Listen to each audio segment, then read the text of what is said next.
ஹாய்ங்க. நேற்று வந்து வியாழக்கிழமை. ஸோ எங்கள் ஸ்கூபிக்கு வந்து குளிக்க வச்சு சந்தன குங்குமம்லாம் வச்சு விட்டேன். நான் எப்படி அழிச்சிட்டு வந்திருக்கிறேன் பாருங்க. ஏய், சரி சரி சரி சரி சரி சரி சரி உன் பாஸ் அம்மாவுக்கு தெரியுது, விட்டுருவா போகலாம். எங்கள் வீட்டுக்கு வந்து பையனை கூட்டிகிட்டு வந்திருக்கோம் ஊர்லேருந்து. சும்மா இவருக்கு வந்து பார்த்திங்கன்னா பயங்கர ஃபீவரு. ஸோ அம்மா உன்னை பார்க்கணும் அப்படின்னு சொல்லி சொன்னதுனால ஊர்லேருந்து கூட்டிகிட்டு வந்தாச்சு. ஸோ சிரப் கொடுத்து தண்ணியெல்லாம் கொடுத்து படுக்க வச்சுருக்குது. ரொம்ப வெயிலுங்க, பயங்கரமான வெயில்.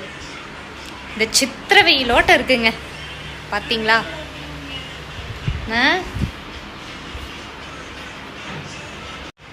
இவ்வளோ வெயில் இருக்காதுங்க, பயங்கரமான வெயில். ஐயோ இருக்கவே முடியல. ஏசி போட்டு தான் உட்காரணும் போல், அவ்வளோ ஒரு ஹெவி வெயிலுங்க. எங்கள் ஸ்கூபி கூட தாங்க மாட்டேங்குது. உள்ளே வந்து படுக்கிறதுக்கே தான் லைக் பண்ணுது. இந்த நைட் நேரம் மட்டும்தான் கொஞ்சம் ஓரளவுக்கு அப்படியே குளிராக ஓரளவுக்கு இருக்குது. பார்த்தீங்களா, நான் வந்து உட்காந்தோன்னே என்ன என்ன வேணும்? பயங்கரமான பாசக்கார பையன் சாமி. தங்க பையன். பையனுக்கு வந்து ஃபீவர். அதாவது என் பையன் வந்து அம்மா வீட்டில் தான் வந்து இருந்து படிச்சுட்ருக்காரு. ஃபீவரு இந்த 2-3 நாளாக பயங்கர ஓரியாட்டம் என்னை பார்க்கணுன்னு சொல்லிட்டு. ஸோ திங்கக்கிழமை வரைக்கும் லீவுங்களா, வந்து ஜாலியாக இருந்துட்டு போட்டோம் அப்படின்ட்டு கூட்டிகிட்டு வந்தாச்சு. என்னாச்சு உனக்கு? எப்படி கூப்பிடுறான் பார்த்தீங்களா? என்ன வேணும்? ஃபேனையும் போட்டு விட்டுட்டா அப்படி ஒரு சுகமாக இருக்கிறது எங்கள் ஸ்கூபிக்கு. அவர் படுத்துருக்கிற ரியாக்ஷன் ஆக்சுவலிங்க ஒரு 2 நாளைக்கு முன்னாடி பயங்கரமான வெயில். சாயந்தரம் போயிட்டு எல்லாம் ஃபுல்லாக கழுவி விட்டுருந்தேன். அப்படியே காற்றுக்கும் அதுக்கும் அவனுக்கு ரொம்ப நல்லா சுகமாக இருந்திருக்கும் போல். இந்த கண்டிஷனில் தான் அவர் படுத்திருந்தார். அறிவுங்க உண்மையிலேயே. அது ஒவ்வொரு விஷயமும் அழகழகாக பண்ணுங்க. அதை பார்க்கும்போது அவ்வளோ ஒரு சூப்பராக இருக்கும். நான் அவ்வளோ ரசிப்பேன் எங்கள் ஸ்கூபிகிட்ட. அழகி அழகி அழகி தங்கம். ஏண்டி என் ஸ்கூபிக்கு வந்து என்ன அப்படின்னாலாம் பிடிக்காது. தங்கம் மயில் அப்படின்னா அப்படி ஒரு சந்தோஷம் வந்துடுறது தலைவருக்கு. நான் உங்களுக்கு வந்து சூப்பரான ஒரு விஷயம் காட்டுறேன். இப்போ வந்து நான் அதில் வந்து ஆர்வமாக வந்து பண்ணிகிட்ருக்கேன். காட்டுறேன். இங்கே பார்த்தீங்களா, இது வந்து காக்கடா, இது வந்து முல்லை. தெரியுதா உங்களுக்கு? இது வந்து பார்த்திங்கன்னா மறிக்கொழுந்து, அப்புறம் மருகு, வெத்தலை, அப்புறம் ஜாதிப்பூ. எனக்கு அவ்வளோ ஒரு சந்தோஷமாக இருக்குங்க இதுகளை வாங்கின உடனே. இப்போ இதெல்லாம் வந்து நட்டி வைக்கணும். ஸோ இன்னொரு இப்போ நான் வந்து வச்சுருக்கிற செடிகள்லாம் உங்களுக்கு காட்டுறேன். ரொம்ப க்யூட்டாக இருக்கும். சில செடிகள்லாம் வந்து கட் பண்ணிட்டேன், ரொம்ப பெருசாக வளர்ந்ததுனால. அது காட்டுறேன் பாருங்கள். அவ்வளோ க்யூட்டாக அழகாக எல்லாருமே வளர்ந்துருக்காங்க. ஸோ செடி வளர்த்துறதுலேயே வந்து அப்படி ஒரு சந்தோஷம், வேறு லெவல் ஃபீலுங்க. ஸோ இவங்க வந்து வாடாமல்லி.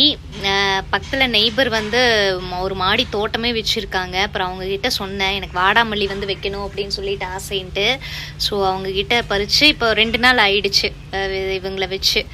அப்புறம் இது வந்து தண்ணி வந்து ஏனோ இதில் ஸ்டோர் ஆகிட்டே இருக்குது. உடச்சி விடணுங்க கீழே ஏதாவது ஒன்று பண்ணி. இங்கே வந்து சங்குப்பூவும் மருதாணி இருந்துச்சு. அது ஒரு மாதிரி பூச்சி பிடிச்சி ஒரு மாதிரி ஆனதுனால எல்லாம் வெட்டியாச்சு. ஆல்ரெடி தண்ணியும் வேறு இருந்ததுனால சரி ஓகே அதை வெட்டிட்டு நீ புதுசாக வளரட்டும். இதெல்லாம் கொஞ்சம் க்ளீன் பண்ணணும். இப்போ தான் நேற்று கட் பண்ணி விட்டுருக்கேன். இது பார்த்திங்கன்னா வல்லாரை. எவ்வளோ க்யூட்டாக வளர்ந்துருக்காங்க பாருங்கள். இது பார்த்திங்க அப்படின்னா தூதுவளைங்க. தூதுவளை வந்து ரொம்ப நாளாக வந்து வச்சு வளர்த்தணுன்னு ஆசை. அது ரொம்ப நாளாக எனக்கு வரவே இல்லாமல் இப்போ தான் வந்து ஒரு 4-5 டைம் வச்சு இது ஒரு 5ஆவது டைம் எனக்கு வந்து இவ்வளோ சூப்பராக வளர்ந்துருக்காங்க. இங்கே பார்த்தீங்களா எவ்வளோ பூங்க. ஐயோ சொல்லவே வேண்டாங்க. அந்த க்ரீன் கலருக்கும் வைலட் கலருக்கும் பார்க்கும்போது அப்படி ஒரு அழகாக இருக்கும். இதோட பூ பார்த்திங்கன்னா தூதுவளை இலையோட பூ பார்த்திங்கன்னா வைலட் கலரில் இருக்கும். ஸோ பூ பூத்ததுக்கப்புறமா காய் பார்த்திங்கன்னா இதுதான் காய். இந்த வெள்ளை கத்திரிக்காய் மாதிரி இருக்கும், குட்டியாக சுண்டைக்காய் மாதிரி அப்படி இருக்கும். ஸோ இதுதான் வந்து அப்படியே பழுத்து இதில் இருந்து சீட் போட்டாலும் வரும்னு நினைக்கிறேன், தெரியல. இது வந்து ஆக்சுவலி நெய்பர்கிட்ட, இதுவும் நெய்பர்கிட்ட தான் வாங்கினேன். கிட்டத்தட்ட ஒரு 4-5 செடி கொடுத்தாங்க. பார்த்தீங்களா, இதுவும் அதுதான். நேற்று வெட்டினதில் சாஞ்சிட்டாங்க, வேர் வளர்ந்துருக்கு. அது வேறு ஒரு இதில் பாட்டில் மாற்றணும். இதுவும் தூதுவளை தான். கிட்டத்தட்ட ஒரு 3-4 செடி கொடுத்தாங்க. இது ரெண்டும் பெருசாக வந்து வரல. அது கூடவே தான் இந்த தூதுவளையை வச்சேன். ஆனால் பார்த்திங்களா எத்தச்சோடு வளர்ந்துருக்குது அப்படின்னு சொல்லிட்டு ஒரு குச்சி வச்சு அப்படியே நிற்க வச்சுருக்கு. அவ்வளோ அழகாக இருக்குங்க மார்னிங் வந்து இதை பார்க்கும்போது. இது பார்த்திங்கன்னா அலோவேரா. இந்த கற்றாழை வந்து நான் இது வச்சே கிட்டத்தட்ட ஒரு 4 வருஷத்துக்கு மேலேயே இருக்கும். பழைய வீட்டில் வந்து கொஞ்சம் இத்தினூண்டு வச்சது எவ்வளோ அழகாக வளர்ந்துருச்சு பாருங்கள். சரி, இதில் கொஞ்சம் கேப் இருக்குதுன்னு சொல்லிட்டு இந்த வல்லாரையை நட்டு வச்சேங்க ஒரு தடவை. அது பார்த்தீங்கன்னா நீயா நானான்னு எஸ்லி ஓட்டுட்டு 2 பேரும் மாறி மாறி மாறி மாறி முளைச்சிக்கிட்டு இருக்காங்க. ஸோ இந்த வல்லாரை எத்தனை பேர்த்து கொடுக்கலாம் பாருங்க. அப்புறம் இது வந்து துளசி. எனக்கு துளசினா ரொம்ப பிடிக்கும். முதல்ல வந்து வீட்டுக்கு முன்னாடி பழைய வீட்டில் இருக்கும்போது பூஜை பண்ணிகிட்டு இருந்தேன். வீட்டுக்கு முன்னாடி வச்சு தீபம் போட்டு, செவ்வாய் வெள்ளியில் தீபம் போட்டு சாமி கும்பிட்டுருந்தேன். ஸோ துளசி எனக்கு ரொம்ப பிடிக்கும். துளசியும் சூப்பராக பார்த்தீங்களா இவ்வளோ அழகாக வளர்ந்துக்கிட்டு இருக்காங்க அப்படின்னு. இது பார்த்திங்கன்னா நான் ஒரு தடவை பொள்ளாச்சி போயிருந்தப்போ வந்து குப்பமேனி செடி வந்து ரோட்டில் பார்க்கும்போது அதை பிடுங்கிட்டு வந்தேன். ஸோ மழை டைமிங்கில் வந்துருமே அப்படின்னு சொல்லிட்டு நட்ட வச்சு வந்துக்கிட்டு இருக்காங்க. இது பசலைக்கீரைங்க. இதுவும் இந்த பருப்பு சாம்பாருக்கெல்லாம் வச்சா அவ்வளோ டேஸ்ட்டாக இருக்கும். இது பார்த்திங்கன்னா கீழாநெல்லி வந்து எதுக்காகன்னா இந்த எண்ணெய் காய்ச்சி தேய்க்கிறதுக்கு வந்து நான் யூஸ் பண்ணுவேன். அதனாலேயே அதை வந்து பறிக்காமல் வச்சுருக்கேன். சரி அப்படியே வரட்டும். அது எதுவுமே பண்ணலை, அது வாட்டுக்கு கீழாநெல்லி வளர்ந்துச்சு. அதை பிடிங்கிறதுக்கு மனசு இல்லாமல் சரி எண்ணெய் காய்ச்சலுக்கு வந்து அதை யூஸ் பண்ணிக்கலாமே அப்படின்னு சொல்லிட்டு வச்சுருக்குது. தேங்காய் நாரெல்லாம் வேஸ்ட் பண்ணாமல் இப்படி கொண்டு வந்து போட்டோம் அப்படின்னம்னா கொக்கோ பீட் மாதிரி. ஸோ இதுதான் என் குட்டி தோட்டம். இந்த பக்கம் காட்டுறேன் உங்களுக்கு. இதுவும் வந்து ஒரு கீரை வகை. நம்மளாம் சின்ன பிள்ளையா இருக்கும்போது இந்த லிப்ஸ்டிக் பழம்னு சொல்லுவாங்க இல்லைங்களா, அந்த ஒரு ஸ்பீனச் டைப் மாதிரி இந்த கீரை. அந்த லிப்ஸ்டிக் பழத்தை வந்து பிடுங்கி, அப்போல்லாம் லிப்ஸ்டிக் எல்லாம் வாங்க முடியாது இல்லைங்களா நமக்கு, இந்த பழத்தை பிடுங்கி லிப்ஸ்டிக்காக போடுவோம். அதெல்லாம் ஒரு காலம் இல்லைங்களா. ஸோ அந்த கீரை தான் இது.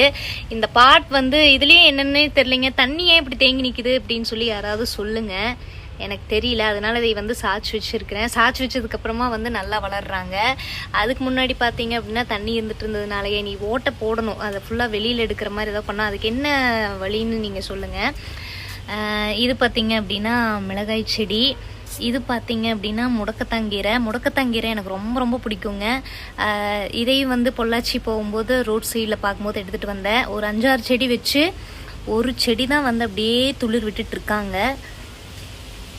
ஐயோ, இது வந்து பொன்னாங்கண்ணியா கரிசலாங்கண்ணியா ஏதோ ஒரு கீரைங்க, எனக்கு எக்ஸாக்டாக தெரியல. ஸோ கீரைகள்லாம் வந்துச்சு அப்படின்னா நான் விட்டு வைக்கவே மாட்டேன், அதையும் வந்து நட்ட வச்சிருவேன். ஸோ இவங்க சூப்பராக வளர்ந்துக்கிட்டு இருக்காங்க. இது பார்த்திங்கன்னா சுக்குட்டி பழத்தை வந்து அம்மா வீட்டிலேருந்து பிடுங்கிட்டு வந்தேன். அதாவது நீங்களாம் என்ன சொல்லுவீங்க, மணத்தக்காளின்னு சொல்லுவீங்களா. ஸோ அந்த மணத்தக்காளி வந்து பழத்தை பிடுங்கிட்டு வந்து போட்டு விட்டேன். அதுவும் பார்த்திங்கன்னா சூப்பராக வளர்ந்துட்டு வந்துட்டுருக்கு. இது வந்து ஒரு வீடியோவில் தாங்க பார்த்தேன். இது கொக்கோ பீட் மாதிரி தேங்காய் நாரெல்லாம் வந்து வேஸ்ட் பண்ணாமல் இப்படி செடிகளுக்குள்ளே போட்டிங்கன்னா நல்லா வளரும் அப்படின்னு சொல்லி சொன்னதுனால பண்ணி வச்சுருக்கேன். இது பார்த்திங்கன்னா கற்பூரவள்ளி. இதுவும் பார்த்திங்கன்னா கீழாநெல்லி. எவ்வளோ சூப்பராக வளர்ந்துருக்காங்க பாருங்கள், அழகுங்க. இது பார்த்திங்கன்னா தக்காளி செடி வந்து இப்போ தான் ஒரு 10-20 செடி வந்துச்சுங்க. என்னன்னு தெரியல, இவ்வளோதான் வருது. அதெல்லாமே பாதி காஞ்சு போயிருச்சு. இதெல்லாம் ஒரு அதிசயமா அப்படின்னு நீங்கள் நினைப்பீங்க. எனக்கு இது ரொம்ப அதிசயங்க. இது என்னன்னு கேட்டிங்கன்னா, இது கடையிலலாம் வாங்கல. இந்த திராட்சை வந்து வீட்லேயே வளர்ந்த திராட்சை எவ்வளோ சூப்பராக இருக்குது பார்த்தீங்களா. என்னோட நெய்பர் சொல்லியிருந்தேன் இல்லைங்களா, அவங்க மாடி தோட்டம் வச்சுருக்காங்க. கீழே நிறைய செடி வச்சுருக்காங்க. அதில் திராட்சை கொடியும் வச்சுருக்காங்க. அந்த திராட்சை செடியில் பார்த்தீங்கன்னா கொடியில் ஐயோ எக்கச்சக்கமாக இப்படி தாங்க அழகழகா தொங்கிட்டு இருக்கும். அப்படி ஒரு அழகாக இருக்கும். அவங்க குழந்த மாதிரி அவர் வந்து அவங்க வீட்டில் இல்லாத செடி கொடிகளே இல்லைங்க. எல்லா விதமான செடிகளும் இருக்குது. எப்போ போய் சீட் கேட்டாலும் சரி, இல்லை ஏதாவது செடி வேணும்னு கேட்டாலும் சரி, உடனே யோசிக்காமல் பறித்து கொடுப்பாங்க. அவ்வளோ ஒரு அழகாக இருக்கும். இதெல்லாம் ஒரு சந்தோஷம் இல்லைங்களா? நம்மளே வளர்த்தி நமக்கு ஒரு காய்கறி ஆகட்டும், ஒரு கீரை வகைகளாகட்டும், ஒரு பழங்களாகட்டும், நம்ம தோட்டத்திலேருந்து பறித்து சாப்பிடும்போது அது எவ்வளோ ஒரு செம்ம சூப்பரான ஒரு ஃபீலிங்க இல்லையா? சம்டைம்ஸ் வந்து எப்படியோ நமக்கு வந்து எவ்வளோ வேலைகள் இருந்தாலும் ஃப்ரீ டைம் வந்து இருக்கும். ஸோ அப்போ தான் வந்து நான் ஒரு விஷயம் வந்து ரியலைஸ் பண்ணேன். என்ன அப்படின்னு பார்த்தீங்கன்னா, ஃப்ரீயாக இருக்கிற டைமிங்கில் வந்து எதையாவது ஒன்று யோசிச்சுக்கிட்டு ஃபீல் பண்ணிட்டு உட்காந்துருக்கிறதுக்கு இந்த மாதிரி ஏதாவது செடிகளை வாங்கி நட்டு வச்சுட்டு அதுகளை பராமரிக்கிறது, அதுக்கு ஏதாவது காயோ பழமோ கொடுக்கும்போது அதை நம்ம சமைச்சு சாப்பிடும்போது அதில் ஒரு திருப்தி, ஒரு சந்தோஷம் இருக்கும் இல்லைங்களா? அது வந்து வேறு லெவல் ஃபீலு. ஸோ அந்த மாதிரி இதில் ஏதாவது கான்சன்ட்ரேட் பண்ணலாம் அப்படின்னு சொல்லிட்டு தான் இப்போ வந்து செடி நட்டுறதுல வந்து நான் ரொம்ப ஆர்வமாயிட்டேன். ஸோ இனிமேல் வந்து நிறையா செடி வந்து என்னோடய தோட்டத்தில் பார்ப்பீங்க. ஸோ மீண்டும் வேற ஒரு வீடியோவில் நம்ம சந்திப்போம். பாய்.